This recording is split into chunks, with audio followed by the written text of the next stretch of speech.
फोनबो नहीं कैला कहीं नहीं भेजले कई खबरिया कौना देशवा में बस है जन के ससुररिया जन के ससुररिया फोनबो नहीं कैला कहीं नहीं भेजले कई खबरिया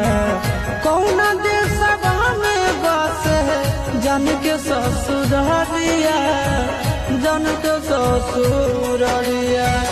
गोरे ललटे बूढ़े मजबूरी बताई दी है आशीष सकना रुका रुका रुका रे टरेनिया रुका रुका रुका रे टरेनिया ले ले चल